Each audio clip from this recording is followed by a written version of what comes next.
Hi there, welcome to this YouTube channel. The oldest secret mankind tries to unravel is that of the universal creation. Many mythologies claim there are three gods or three creator beings behind the universal creation, not just one like the Bible does. So, what is the secret that religions try to hide from you? What does it have to do with the extraterrestrials? It's time to find out. My name is Rodrigo Freitas, helping you to get ready for the first imminent official content. For the first time in more than half a century, a House panel is holding a public hearing on mysterious flying objects, popularly known as UFOs. CNN's Kristen Fisher with the details. Well, John, this is a very big day. I mean, the chairman of the House Intelligence Committee describes this as one of the great mysteries of our time. And it's a big day for all of these people who have spent so many years pushing for more transparency into this topic, but especially for those Navy pilots who actually saw these things with their own eyes. 7 years after Navy pilots spotted this unexplained object off the Atlantic coast, There's like this thing. It's rotating.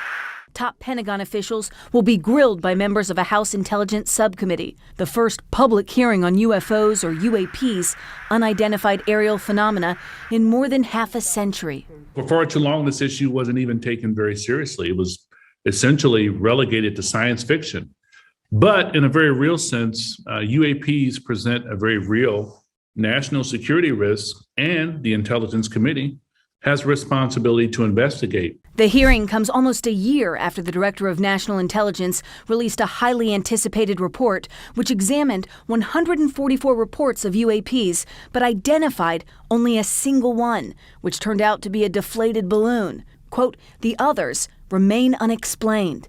The report also documents 11 instances in which pilots reported near misses with a UAP. This is not tinfoil hats and, conversations of Elvis being on the mothership. Luis Elizondo is the former director of a Pentagon program that investigated UAPs, and he's been pushing for more transparency ever since he left in 2017. This is a very serious national security issue. Something is in our skies. It has been there for quite some time, and we're just now having the conversation publicly about it. My gosh.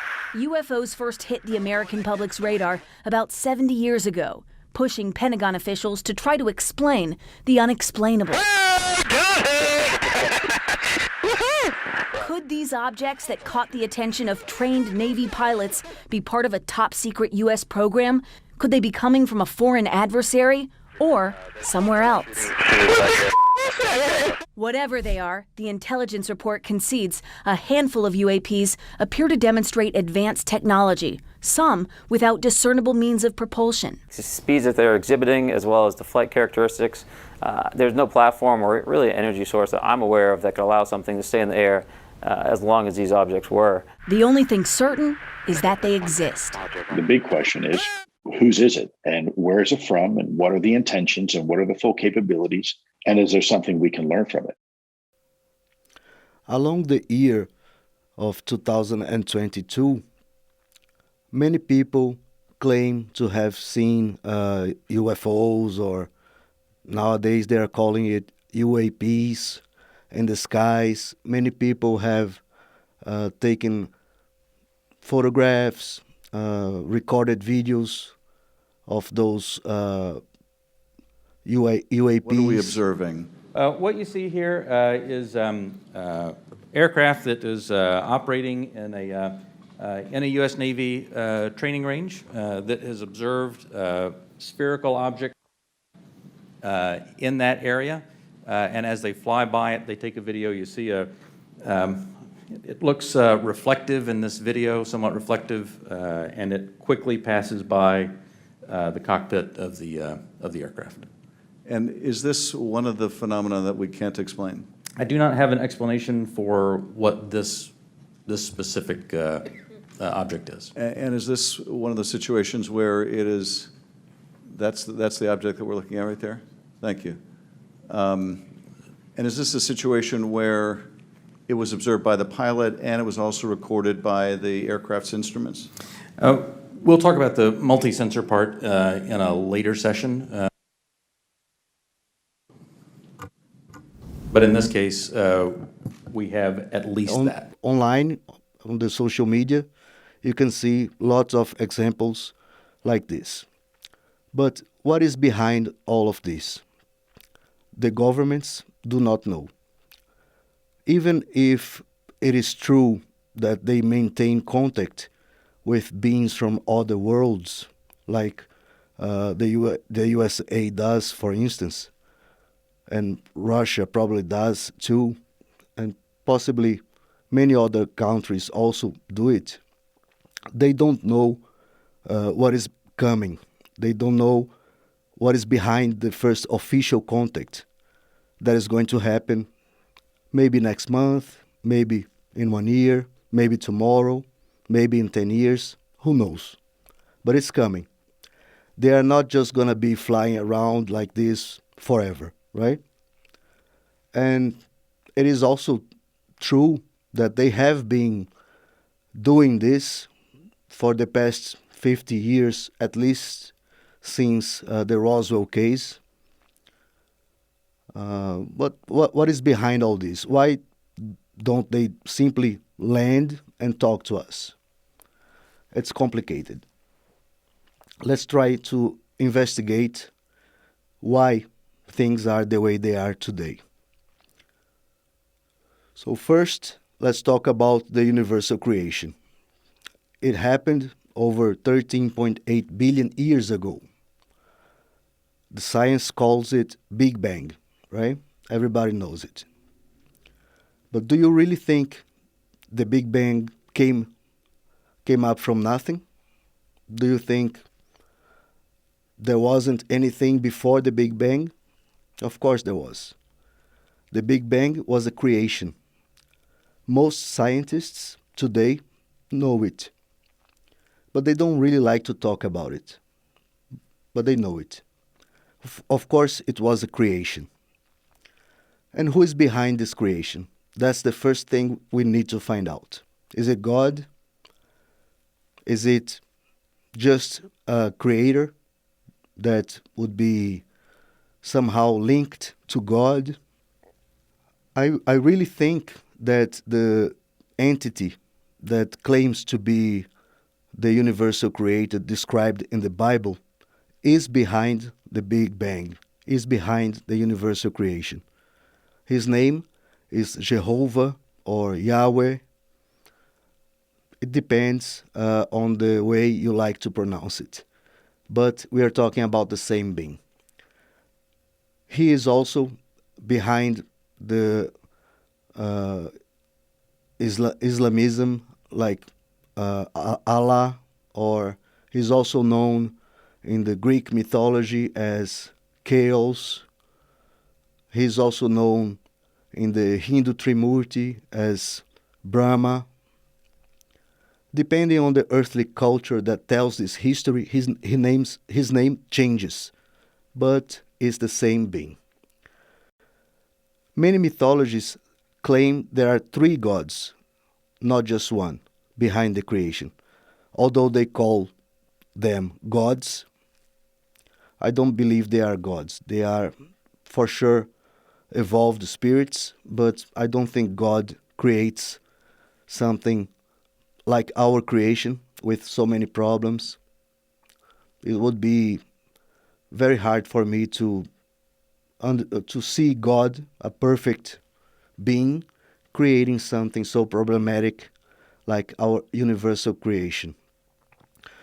So let's talk about these 3 beings, and especially let's talk about the one that claims to be more powerful than the other 2, or the owner of this universe.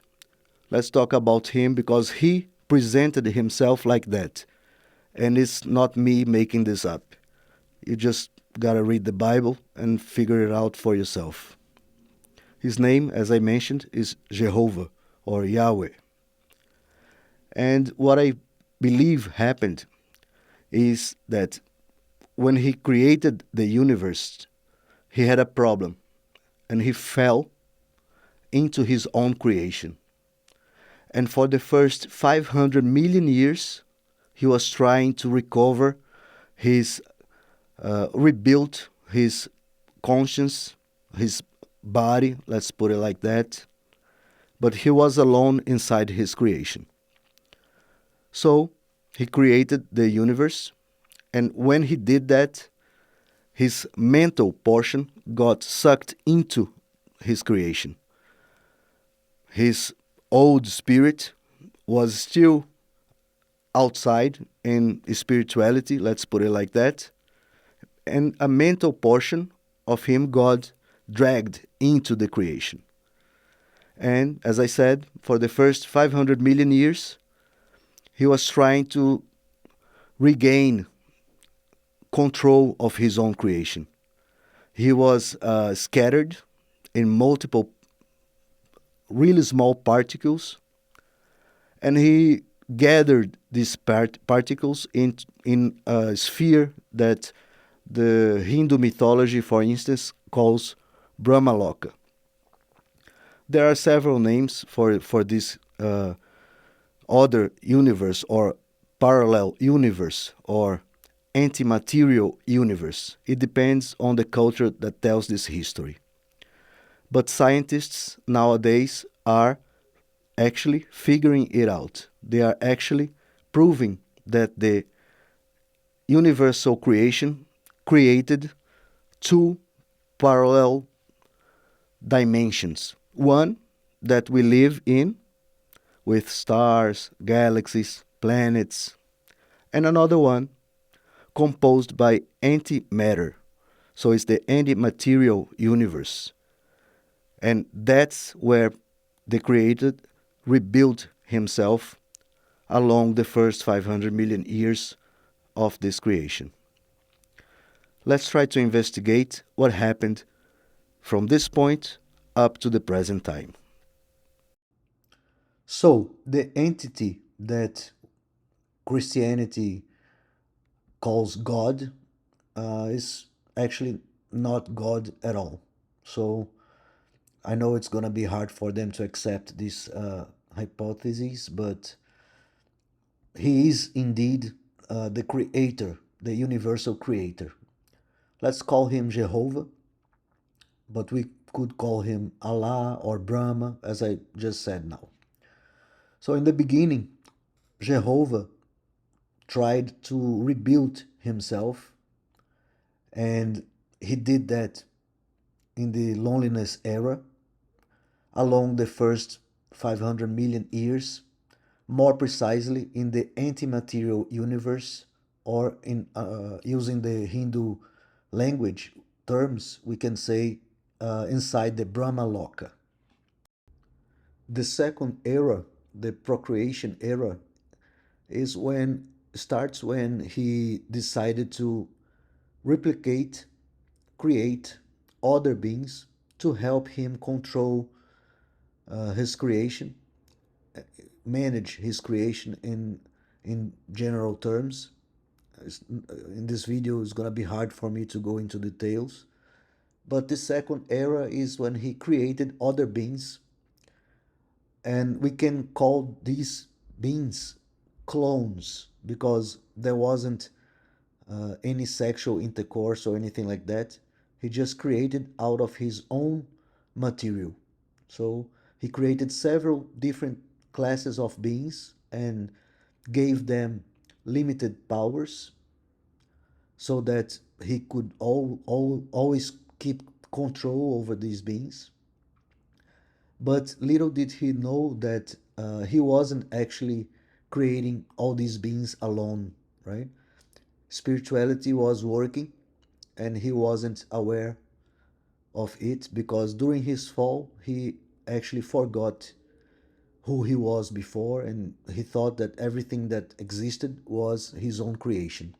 And he saw himself as the most powerful being, and actually he was alone, so of course he was the most powerful one, and everybody else was created with smaller powers or specific jobs to help him manage his own creation. The third era is the punishment era, and it begins around 2.2 billion years after the beginning, the Big Bang, with the punishment of the rebellious clone angel, or we can call him Shiva, using the Hindu terms, and many other groups of cloned beings considered by Jehovah or Brahma as accomplices of the traitor.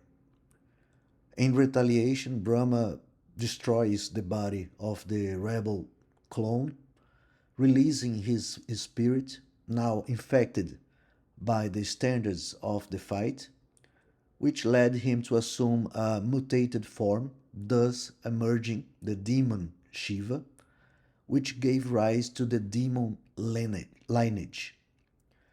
The agents of life of this era were the robotic clones and the demented demons, but they were not good or bad. Demon here only refers to the ones who were free from the automated commands of Jehovah or Brahma. I know it's a lot, but this video is only to summarize a little bit of what has happened. The next era is the impasse era, and Brahma or Jehovah had already definitely lost the ability to create by himself, which caused the production of members of the clone family to cease right there due to Shiva's aggression in the previous era. So the ability to generate new species remained with some classes of his cloned beings to whom he had passed on his creative power, and chaos was established throughout the antimaterial universe. Until this point, there was no life in the universal we know, in the Buloka universe, only in the Brahmaloka. The next era we called Lila and Acceptance, and it corresponds to the period of the establishment of Lila, another Hindu term, and the acceptance by Jehovah or Brahma of the sowing of his personal defining source code, already manipulated and now transformed into a defining source code of life, let's call it like that, to be tested in the planetary natures of the physical universe. So it was from this point on that life migrated from the Brahmaloka to the Buloka, due to several reasons that I'm not gonna be able to explain them all in this video. But basically, they needed this to happen because Brahmaloka was going down and down in terms of quality, in terms of possibilities of evolution. So they needed this to happen to benefit themselves. In the next era, the seeding era, our solar system did not even exist. Our star, the Sun, was still in the beginning of its formation. Another being called Vishnu, using again the Hindu terms, but we could say Eros if we use the Greek mythology terms, for instance.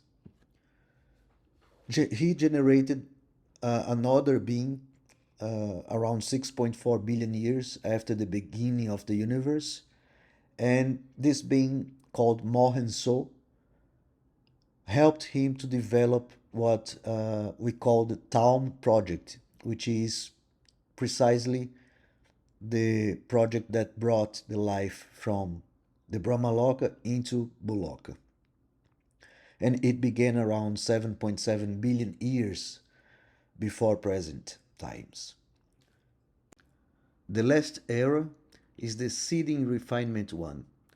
Is the era in which several biological different species emerged, with a low pattern of affectation in terms of the defining source code of the creator, which was used, of course, in all of the beings that exist inside his creation, and that appeared on Earth as a result of the interference of several different processes and races. In this era, a disagreement arose between the Creator and his envoy known as Jesus, or Chokmah, or Sophia. Although they are different beings, Chokmah and Sophia are one being, and Jesus is a human being that we all know. They are all, let's say, characters animated by the same spirit. I know it's a lot to understand, but anyway, in theory, the division of the cosmic management is being resolved between these two beings, Vishnu and Brahma, and of course Shiva as well, but especially between the spirit that was Jesus here on earth, and the rest of the universe knows this being as the cosmic Christ, but under another personality that we call Sophia or Chokmah. And this era is still going on. So I'm gonna show you a little bit of the time frame that all of these eras happened, just for you to have an idea. But hopefully we will have to talk about all of these issues in other videos, because it's a lot. Thanks for watching. If you liked this video, don't forget to hit the like button and subscribe. It motivates me to produce other videos like this. And also, if you have the chance, check out my book. The link is in the description. Hope to see you again in the next video.